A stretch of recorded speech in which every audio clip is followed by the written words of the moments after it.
todos. Pues es una bendición muy grande poder compartir con ustedes estos momentos de reflexión.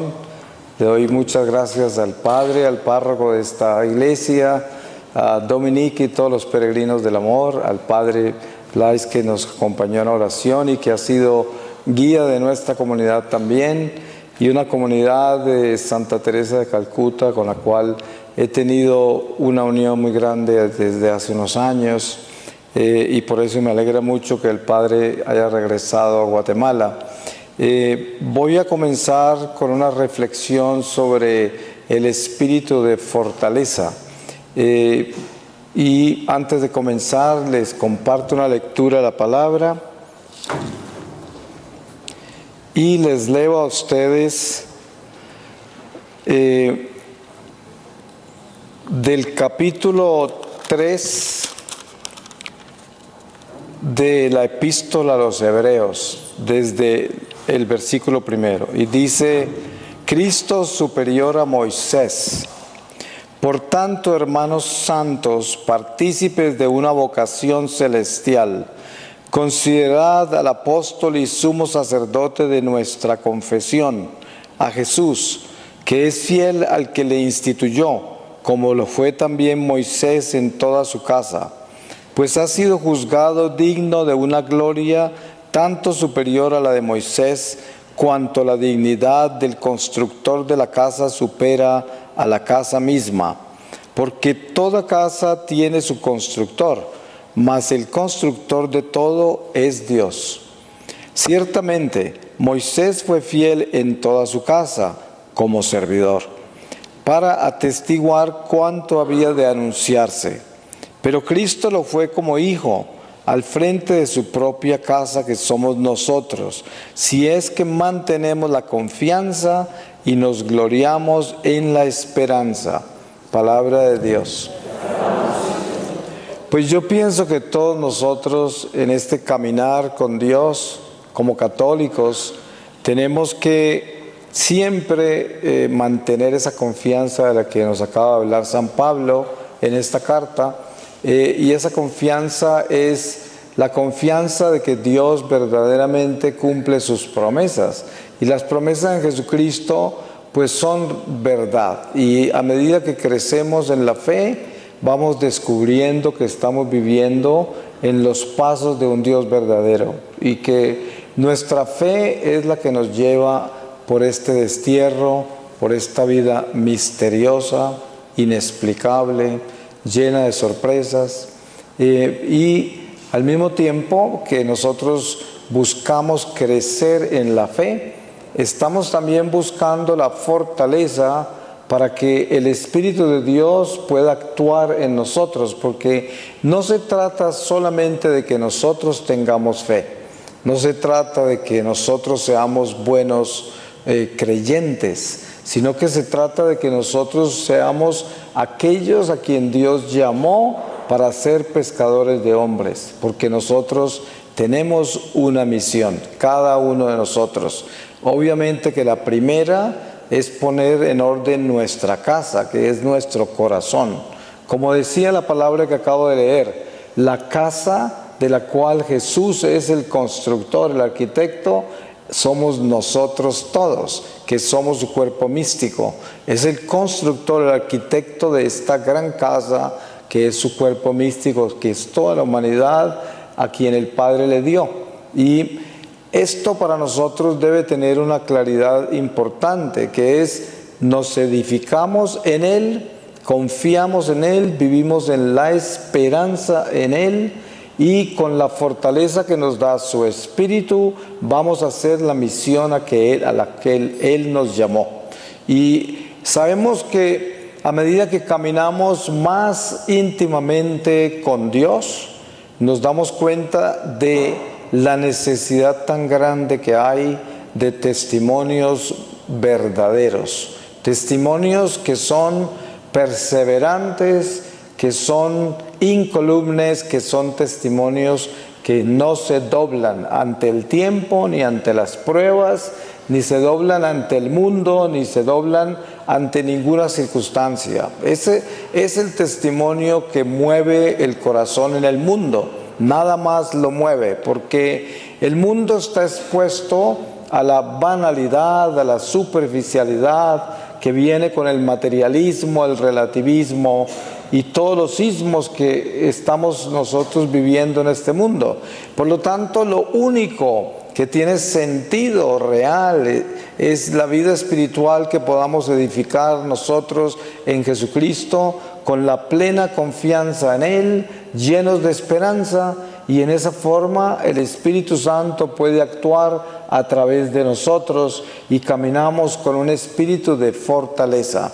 Porque el espíritu de fortaleza de lo que habla el Espíritu Santo, que es un don del Espíritu Santo, es un espíritu que nos lleva a nosotros a tener la seguridad de que somos hijos de Dios y que Dios actúa a través de nosotros si le somos fieles a Él, y podemos hacer todo lo que ese espíritu nos lleva a hacer. No tenemos miedo, no tenemos duda, tenemos el celo por las almas, porque en realidad lo que nosotros debemos hacer es compenetrarnos tanto en Dios que lleguemos a tener el celo de Dios por las almas, la sed por las almas. Hace poco estaba hablando con el Padre que nos acabó de bendecir sobre Santa Teresa de Calcuta. En sus comunidades tiene a Jesús en la cruz, y una de sus últimas palabras que dice: tengo sed. Pero no era una sed de agua, era una sed de almas, y esa es la espiritualidad de Santa Teresa de Calcuta, la que vive el Padre que está entre nosotros. Pero es nuestra misión. Nosotros somos parte inmensa e importante de esa sed. Tenemos que tener sed como Jesús tiene, la sed de almas. A nosotros nos debe importar la salvación de todas las almas.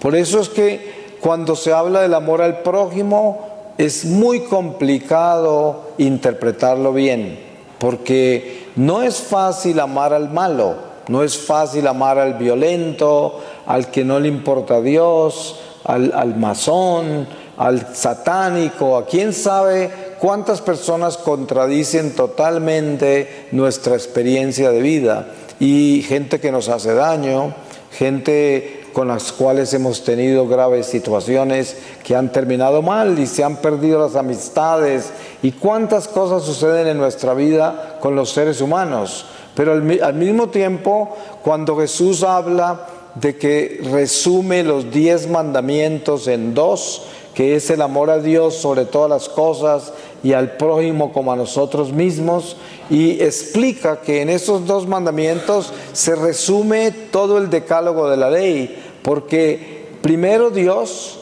y después el amor al prójimo por encima de nuestros intereses, un amor incondicional.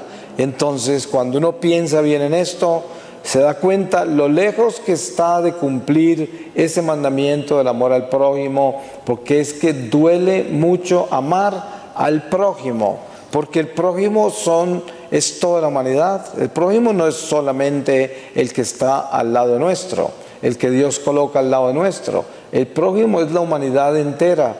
Desen cuenta que hoy, por las redes sociales, en un mundo intercomunicado y globalizado, tenemos una experiencia universal, permanente.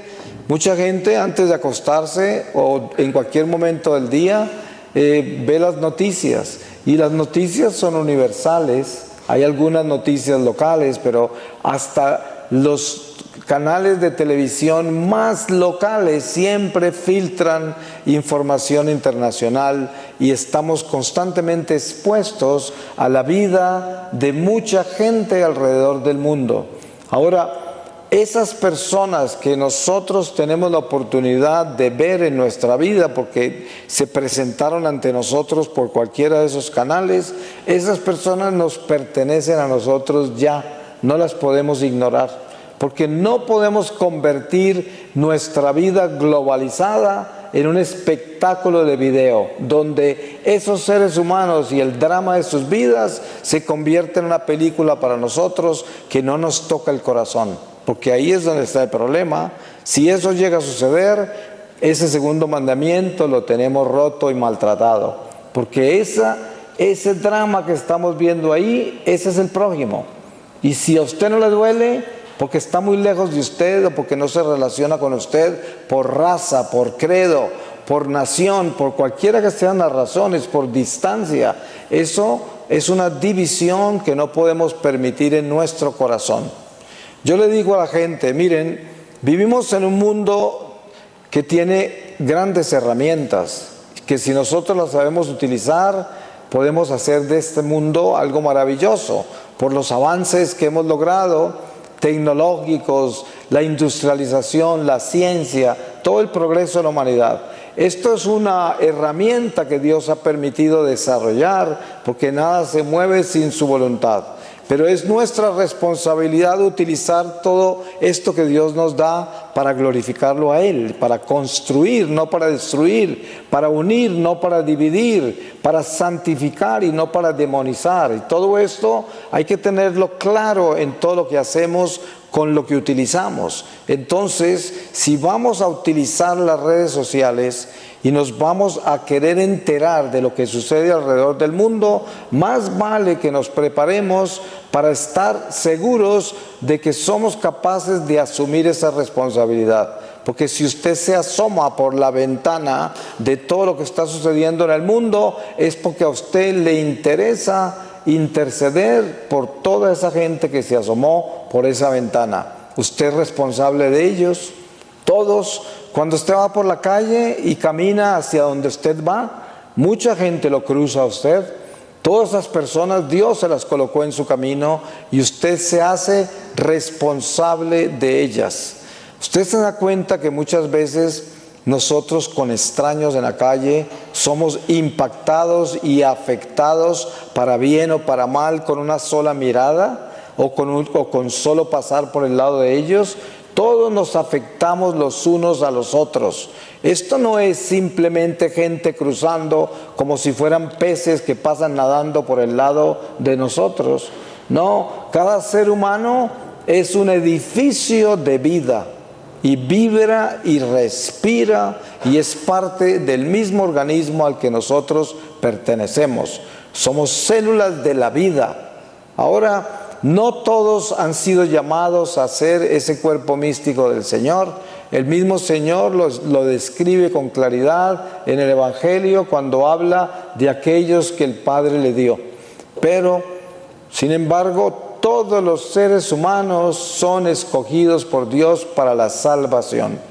Ahora, no a todos les da la responsabilidad de militar en su iglesia.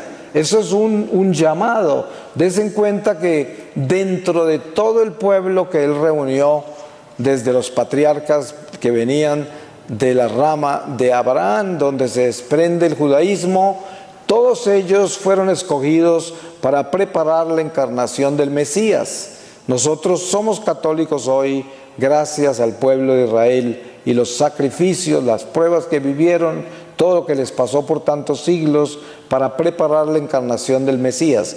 Pero si comparamos ese pueblo de Dios, esas tribus de Israel, con la población que había en el mundo en esa época, ellos eran tan solo un puñado de gente.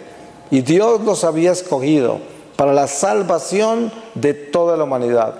Y toda la gente que vivía en la tierra en esa época no estaban malditos por no ser judíos, porque, como dice San Juan de la Cruz, al final de la tarde todos seremos juzgados en el amor. Y el indio que está en la selva y que no conoce nada de Dios y que adora palos y piedras y estrellas, ese Dios no lo va a juzgar en la Iglesia Católica porque no lo llamó. Dios no le va a preguntar por Jesucristo porque no se lo presentó. Dios le va a juzgar en su corazón, le va a juzgar en sus obras, en eso lo va a juzgar. Al que más se le da, más se le pide. Y a nosotros nos dio todo, porque a nosotros nos dio la gracia más extraordinaria.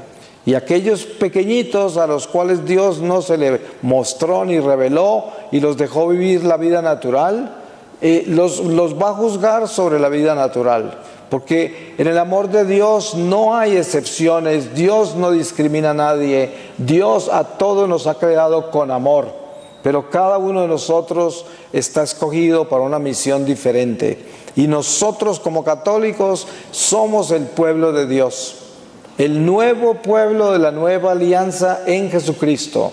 Así como los judíos prepararon la encarnación del Señor, ahora nosotros preparamos la segunda venida. Y somos un pueblo a quienes se le ha dado la responsabilidad de toda la humanidad. Nosotros somos aquellos que como instrumentos de la Eucaristía bendecimos el resto de la humanidad que no conoce ni conocerá el don extraordinario de la Eucaristía.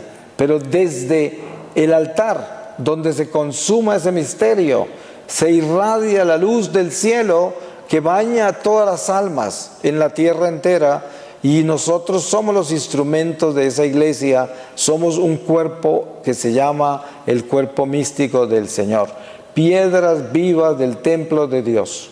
Y eso somos cada uno de nosotros.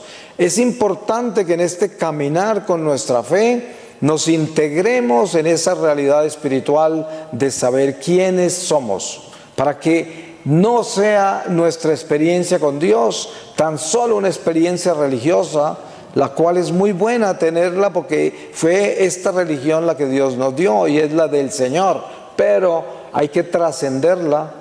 No hay necesariamente, no es suficiente con ser hijo, uno tiene que ser buen hijo, y encima de ser buen hijo, tiene que ser un buen hijo que da fruto.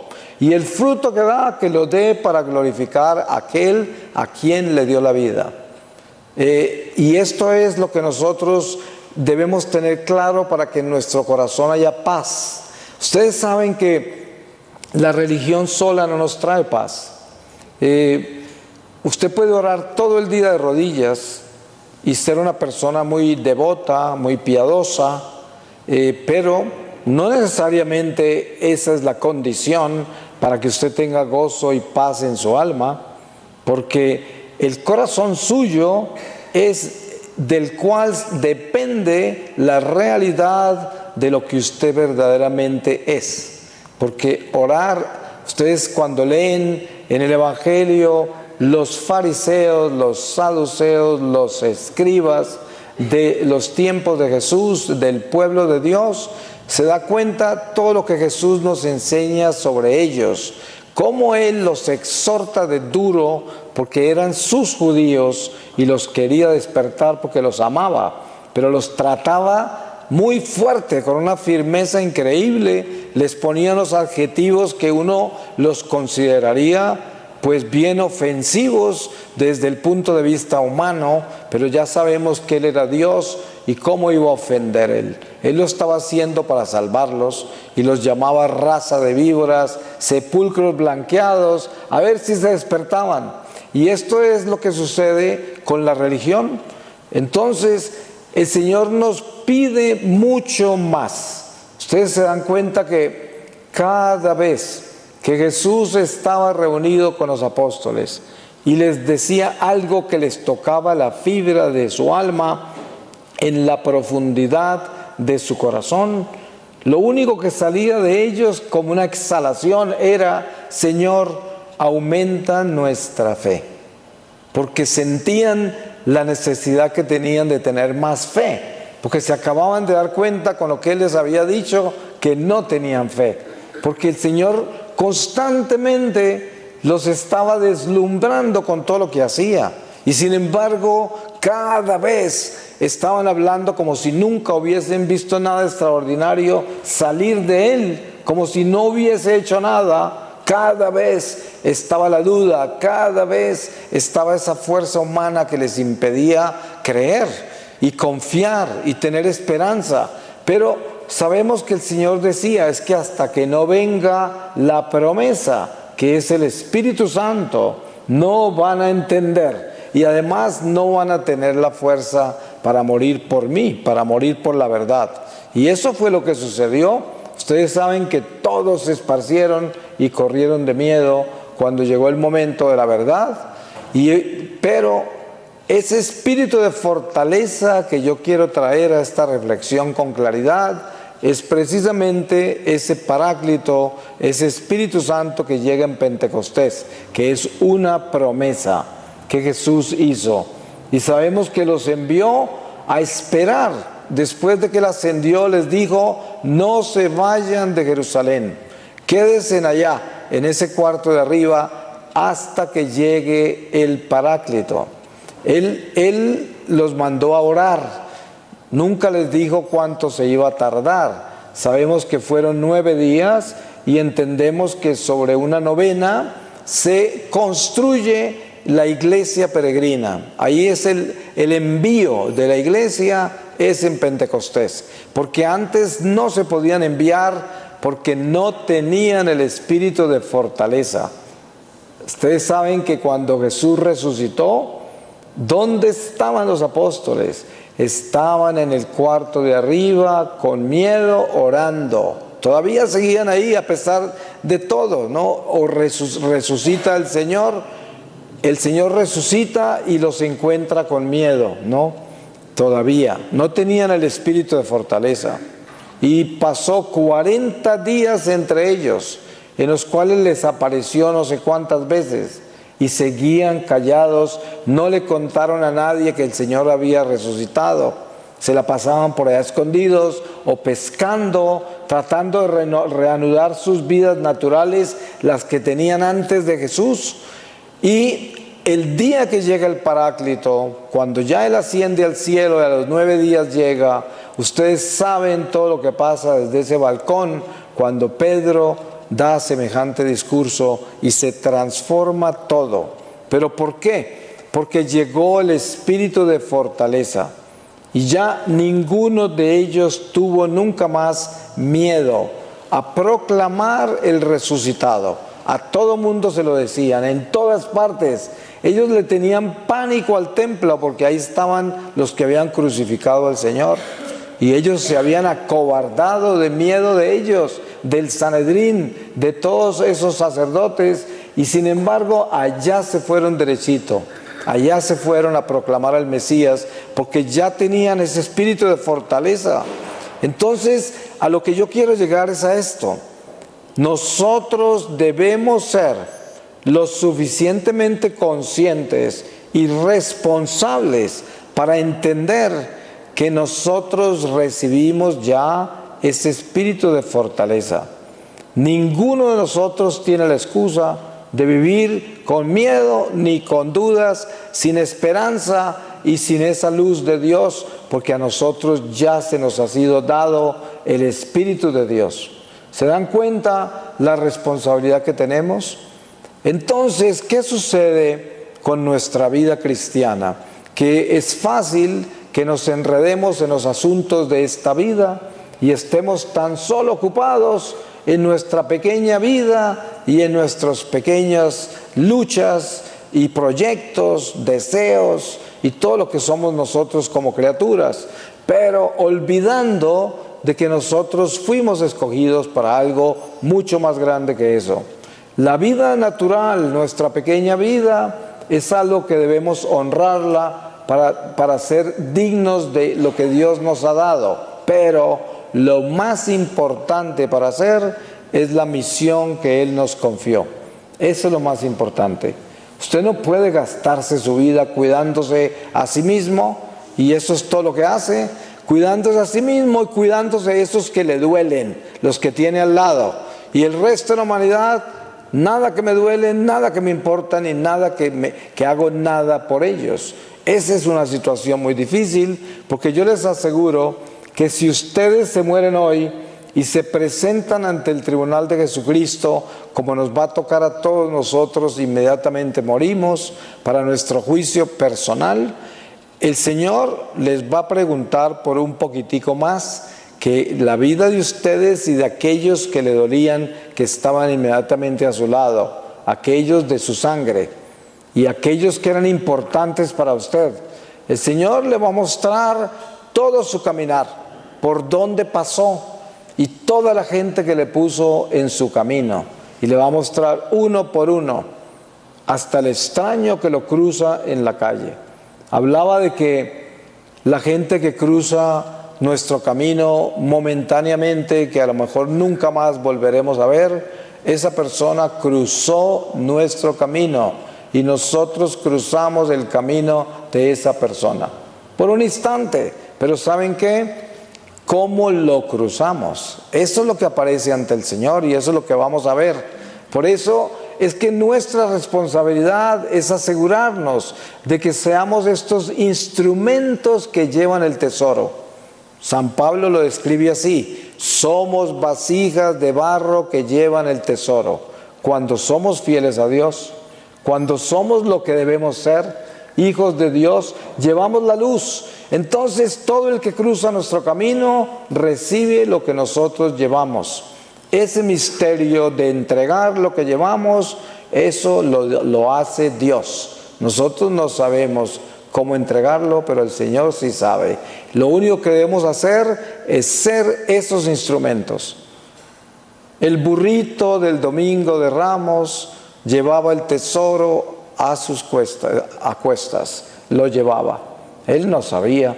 El burrito seguramente pensaba que todos esos aplausos y ramas que le tiraban en el camino eran para él y no para el que iba encima de él.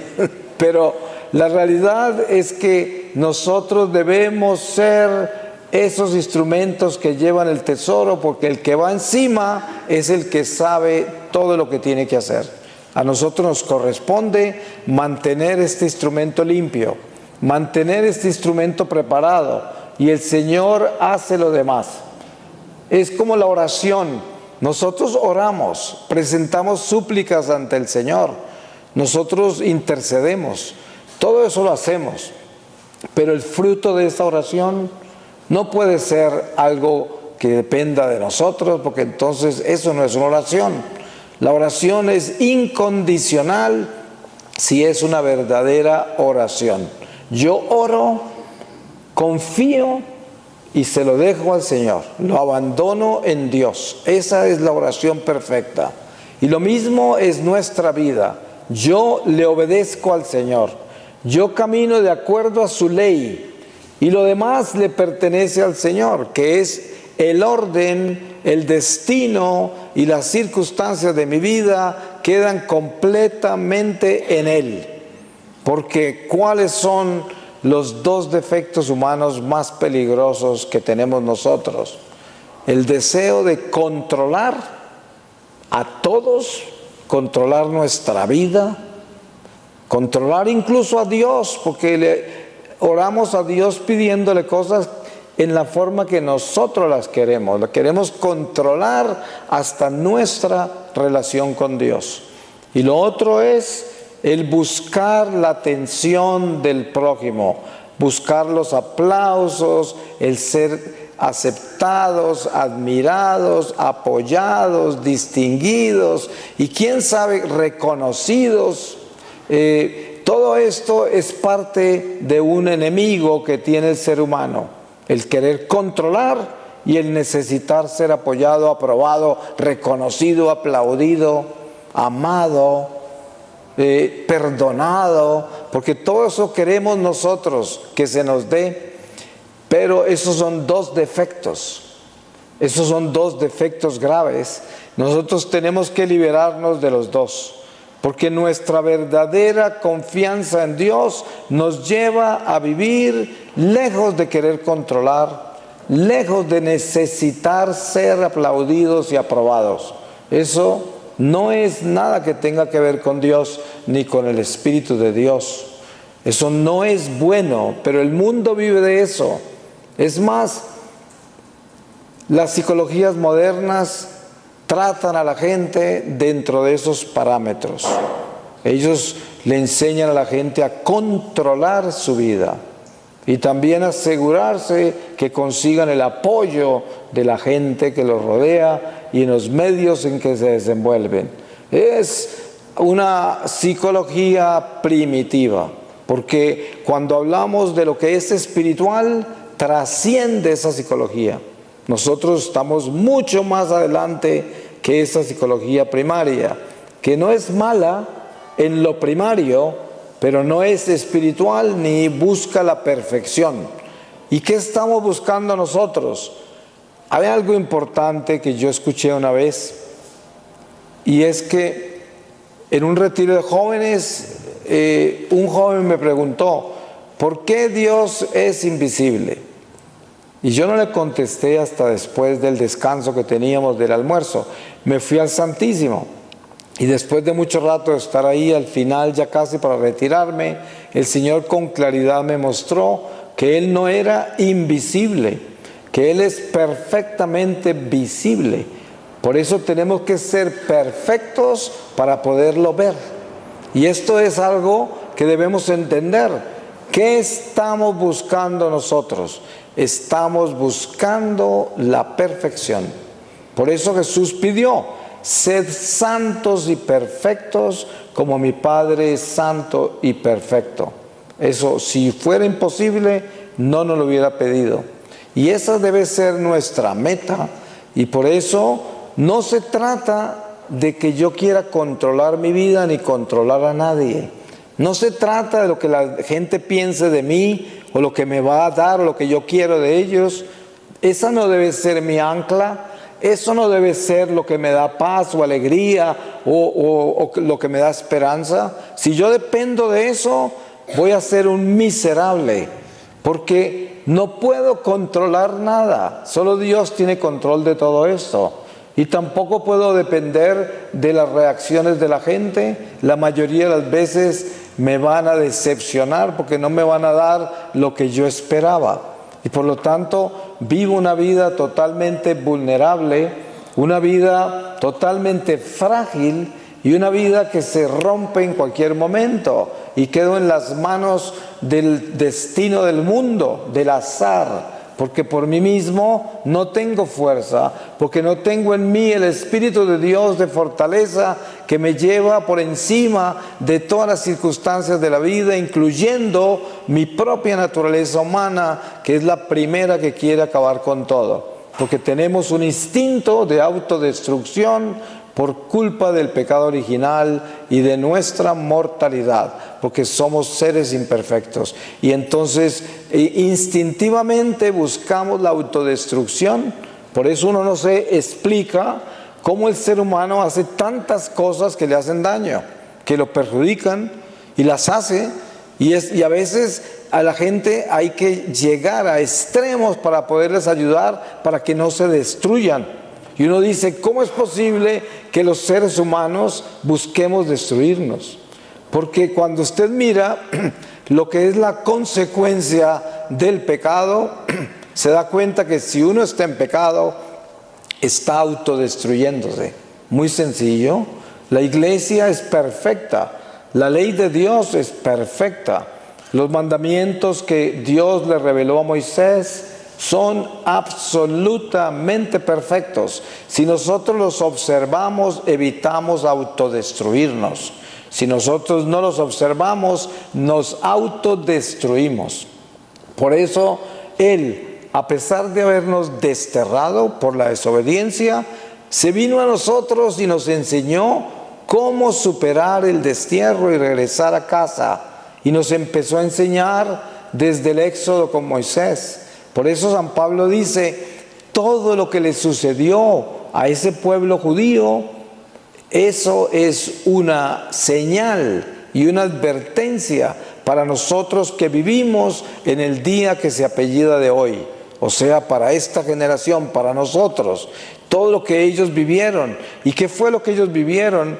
Ellos venían de Egipto y se contaminaron con el paganismo de los egipcios y habían perdido la gracia del judaísmo que Dios les había dado. Y a través de ese desierto se les aparece el Señor por medio de Moisés a enseñarles la ley, a darles instrucciones de cómo superar el paganismo en que habían caído, cómo dejar la idolatría, cómo aprender a amar a Dios y a obedecerle, a respetarlo. Y esta fue una pedagogía dolorosa, donde dice la palabra que en un solo día morían más de 20,000 personas, en un instante, por la fornicación, por la idolatría, por tentar a Dios, por muchas cosas. Y esto es algo que nosotros debemos observar con cuidado. Si Dios hizo eso con semejante meticulosidad para ayudarnos a nosotros a superar este destierro, entonces hoy, después de que el Señor ya se encarnó y nos trajo la verdad, que el mismo San Pablo dice, todos los profetas de antaño quisieran tener lo que nosotros tenemos, ese evangelio que nosotros tenemos, esa realidad espiritual que se nos ha sido revelada a nosotros, ese Espíritu Santo que nos dieron con el bautismo, no lo tenía ninguno en el pasado. Miren ustedes cómo el rey David cayó en adulterio y en homicidio, y era un rey y era un profeta. Sin embargo, no tuvo la fortaleza para defenderse de esas tentaciones tan horribles. Fue un rey que pecó, cayó en pecados gravísimos, lo mismo Salomón, y ustedes se dan cuenta de todo lo que era ese pueblo sin el Espíritu Santo. No lo tenían. El mismo Moisés no pudo entrar a la tierra prometida. Un profeta de ese tamaño. Y hoy nosotros no podemos decir lo mismo, porque a nosotros sí se nos dio el espíritu de fortaleza, el Espíritu de Dios. Y entonces todo lo que estamos hablando acá es para preguntarnos nosotros, ¿qué estamos haciendo con relación a los dones que Dios nos dio? ¿Cómo se encuentra mi corazón? Estoy lleno de dudas, de pesadumbre, estoy lleno de oscuridad en mi corazón, de tibieza, de dureza, de indiferencia. ¿Qué pasa conmigo? ¿Dónde estoy yo? Porque es importante despertarse a tiempo. El Señor es muy puntual. Cuando el Señor nos reúne como nos ha reunido hoy, esto no es un accidente, es porque el Espíritu Santo nos quiere hablar. Por eso la palabra dice, si hoy escuchareis mi voz, no endurezcáis el corazón como en Meribá cuando me tentaron, un pueblo maleado de incredulidad. Y esto es lo que debemos entender, de que el Señor nos reúne y nos habla para despertarnos a tiempo, porque ¿quién puede decir que no nos va a llamar hoy? Hoy podemos irnos y estar en presencia del Señor. Y además, por mucho tiempo que tengamos, ese tiempo pasará muy rápido porque esta vida es muy corta. Miren, cuando uno tiene 20 años y le hablan de una persona de 90, uno dice, no, pues ya llegó a una edad bien avanzada, ya le dieron una vida muy larga. Pero el que tiene 90 no cree que ha tenido una vida muy larga, quiere no sé cuántos años más, con excepción del que está cansado y atormentado con su vida. Pero normalmente una persona está buscando más vida, porque no quiere vivir la muerte. Esa es una sentencia que tenemos que es muy difícil de aceptarla. Pero la realidad es que el tiempo pasa. Mire para atrás usted y se dará cuenta lo rápido que ha pasado esto. Y cuando menos piensa, ya se acabó. Y por eso hay que estar conscientes de la trascendencia de esta vida. No podemos ser simples gentes temporales. No podemos solo anclarnos en este momento de nuestra vida y no entender de que la vida continúa después de la tumba. Y esa vida que continúa depende de lo que nosotros hagamos con ella ahora mismo. No mañana, no pasado mañana, sino hoy. Porque saben cómo es de grande el Señor con nosotros en su amor y misericordia. Así como Él nos creó en un instante, así permite que nos transformemos en un instante. Usted, en el fondo de su corazón, puede tomar decisiones trascendentales y radicales en este momento y cambiar totalmente su vida hacia el norte de Dios. Si en su vida hay algún titubeo, algún cascabeleo, algún beriberi en el cual no está centrado en las carrileras del Espíritu Santo, usted puede tomar una decisión y encarrilarse. ¿Y saben qué? La naturaleza humana es tan maliciosa, caprichosa, que pelea para no encarrilarse, porque piensa que se va a perder de algo. Así de rara es nuestra naturaleza. Póngase a pensar usted lo difícil que es arrodillarse y pedirle desde el fondo de su alma al Señor a gritos: dame la santidad, hazme santo. Eso cuesta hacerlo. Es tan absurdo eso, porque eso es lo único que debemos pedir, y pedimos de todo menos eso. ¿Por qué? Porque así es nuestra naturaleza, es autodestructiva. Si no fuera así, todos los días pediríamos la santidad. Si no fuera así. Por eso, el impulso más grande que necesitamos, la fuerza más grande que necesitamos de Dios, es darnos ese momento para tomar la decisión más importante de nuestra vida. Señor, yo quiero ser santo. Yo quiero caminar contigo de verdad, todos los días, en todo momento. Y sabemos que este caminar con esa decisión es un caminar en el cual yo me levanto todos los días a convertirme y a pelear contra esta serpiente que se desliza por dentro de mi sangre, que me está hablando siempre al contrario de la verdad, que me está impulsando, inclinando, afectando para que no haga lo que tengo que hacer, y para que lo que tengo que hacer lo haga mal hecho. Para eso, o para que deje de hacer todo lo que el Señor me ha confiado. Es una lucha diaria, pero la decisión que tomemos nosotros con toda sinceridad desde el fondo de nuestra alma es la que cuenta para nuestra salvación, porque el Señor conoce nuestro corazón y Él sabe cuándo hemos decidido de verdad ser de Dios. Y Él lo escuchó, Él lo sintió. Nosotros somos células de su cuerpo. Él es la cabeza de este cuerpo. Si yo me lleno de esa sangre del Señor y digo, solo quiero que tú circules por dentro de mí, es una célula integrada plenamente a su cuerpo místico y me convierto en una célula viva, en una piedra viva de su templo. Eso es un triunfo. El cielo se llena de gloria con eso, de fiesta completamente por nosotros, porque es un pecador arrepentido que pide lo que Dios está buscando de nosotros. Todo lo que el cielo entero busca de un alma es que haga eso, porque es lo único que importa. La mayoría de los seres humanos empiezan por estar completamente ocupados con esta pequeña vida, y es todo lo que hacen.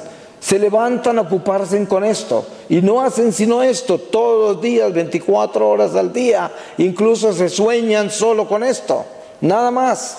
Es un desperdicio total de bendiciones y de gracias. Además, es un desertar la misión para la cual fuimos creados. Es el no hacer el trabajo que el Señor nos confió. Por eso es importante. Miren que nosotros podemos invocar al Espíritu Santo, nosotros podemos hablar en lenguas, nosotros, como dice San Pablo, podemos hacer muchas cosas, pero si todo eso no está transformando nuestro corazón y nos está haciendo santos, nada de eso sirve, nada. Por eso San Pablo dice, si quieren pedir dones, pidan el don más importante, el don de profecía.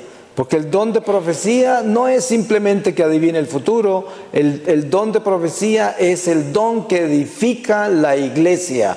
Pero ¿cómo la edifica? Sobre los cimientos que ya han sido dados, que son Jesucristo, los cimientos de la iglesia. Todo se edifica sobre los cimientos dados por Él, porque ya eso está dado. El Señor nos ha revelado todo y se ha puesto como piedra angular de este edificio, y todo lo que hacemos es construirnos espiritualmente en lo que Él ya nos dio. Y por eso la profecía en la iglesia es exhortarnos, anunciar las promesas que el Señor ya nos dio, para que nosotros nos acordemos de lo que somos y vivamos lo que fuimos enviados a vivir. Y esta es nuestra vida como católicos. Yo diría que el Señor es misericordioso con cada uno de nosotros y tiene tanta paciencia, ustedes lo saben.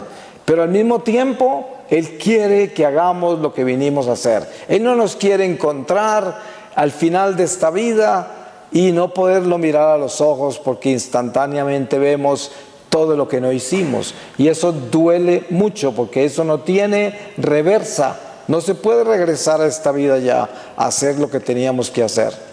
Es como cuando uno despide a un muerto ya en el ataúd y no alcanzó a llegar a pedirle perdón o a decirle que lo amaba o algo, ya se acabó el momento, ya no se hizo, ya se fue.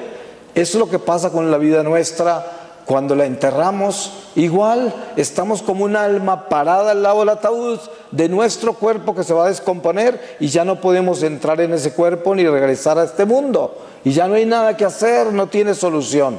Así es igual a eso.